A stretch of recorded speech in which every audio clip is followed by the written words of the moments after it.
Hello, first tonight, never again. Demands from MPs for changes to out-of-hours care after the death of a patient in Cambridgeshire. David Gray died after being injected with 10 times the recommended dose of diamorphine. He was treated by a doctor from Germany working for the first time with the out-of-hours service Take Care Now. The inquest is still going on, but this afternoon in the House of Commons, MPs have been lining up to criticise the whole system of out-of-hours care, especially in country areas. Our political correspondent Andrew Sinclair is at Westminster now.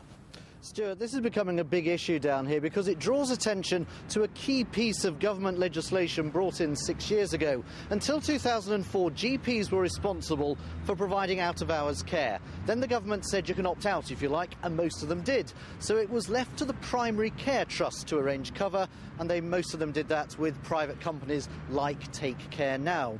Well, today we learned that complaints about out-of-hours GP services have increased by 50%, and even though the David Gray inquest is still going on, MPs have heard enough already to make them very angry. Was it Dr Urbani's inexperience or his poor command of English? Was it the company that employed him, or was it just the whole system which led to the death of Mr Gray? The Conservatives are convinced it's the system which is at fault.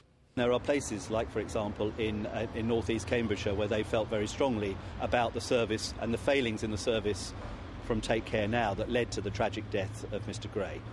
But it is also in other places across the country, even without that kind of tragedy occurring, people feeling that this service isn't meeting the standards they expect. Which is why this afternoon they called a debate to criticise the present out-of-hours system. The Speaker told MPs not to refer directly to the David Gray case, but there was still no shortage of claims that rural areas were being let down. The case of Suffolk, where a population of 600,000 is covered by only 2 GPs after midnight. And I think that is not an acceptable level of service that the public in England can expect. A few years ago, we filmed this highly competent German eye surgeon who performed cataract operations in Essex at weekends. Doctors from the EU aren't tested on their languages or ability. Today, the Liberal Democrats said that should change. I'm demanding a tightening of the rules to ensure that never again can a doctor come into this country from overseas and practice without a test of competence and language and without proper training and induction into our system before they practice.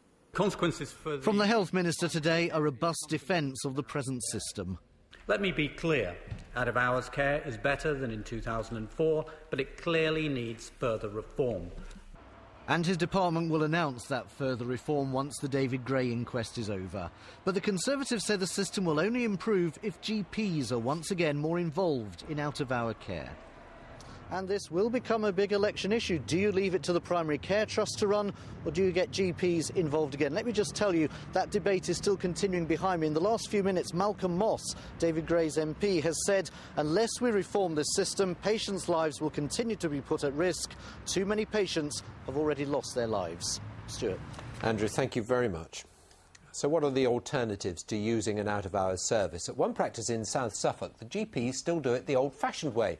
They take it in turns to be on call. Let's talk to one of them now, Dr. Mark Hainsworth. So what exactly do you do and why do you do it? Good evening, Stuart. Well, we provide out-of-hours care for our patients still on the basis of when they phone us in the middle of the night. It comes through to our phones, we answer it and deal with whatever problem there should be. And why do you do that? We've been doing this since... Well, we've been doing it since 2004 because we still believe that there should be a little bit of service, and part of service involves accessibility and responsiveness, it involves communication, and it involves trust in your doctor. Without mentioning this case or Take Care Now, what's wrong with the system as it's working, do you think? Well, you mentioned that there were 2 GPs in the whole of Suffolk on call on any one night. One of those GPs will be one of the 4 of us providing care for our 8,000 patients. The other GP will be providing care for all the rest. That's simply the problem. How much do you get paid extra for doing that a year? Well, I don't get paid anything extra. Should I give up my out-of-hours commitment, they would take £6,000 away from me, and give me the opportunity to earn that back working for the out-of-hours provider. I believe I can earn that back working 6 hours a weekend for 6 weekends in the year. So do you think a lot of money as far do you as think if GPs were paid more to work out of hours, that more would be prepared to do it? I'm sure that money is part of the solution. The other part of the solution is that our contract that we sign is quite onerous during the day, and now we are much more concerned with the management of long-term illness. It's getting harder and harder for gaining the experience and the skill required to deal with sudden acute illness. And that de-skilling that has happened through the latest GP contract change, I'm sure will influence many to decide not to opt back in to out-of-hours care. In a short answer, what do your patients think of the way that you do it? Well, our accessibility and our satisfaction surveys at our practice are extremely favourable. The patients do love the fact that they can see us whenever they want, at whatever time they want, and they know who they're seeing. And as a result, they treat us very well. We must have the best patients in the world because we very often don't get called very much at all. We're going to have to leave it there. Thank you very much for being with us tonight. Thank you. Look East can exclusively reveal that a former mayor of Luton was suspended from Bedfordshire Police Authority because he's being investigated for alleged involvement in a forced marriage. Raja Salim is one of 2 people named in a forced marriage protection order sought by Bedfordshire Police on behalf of a 16-year-old girl. Nikki Jenkins has the details. Nikki. Well, Raja Salim is a very well-known public figure. He's been a Labour councillor since 1995. These pictures show him on the first of 2 tenures as Mayor of Luton. He's the Governor of the University of Bedfordshire. He's been a member of the Law Centre and joined the Police Authority in 2007. Now, Look East has seen a police report outlining the allegations against him. They concern a young local Muslim girl who ran away with her Sikh boyfriend. She was reported as a missing 15-year-old by her family.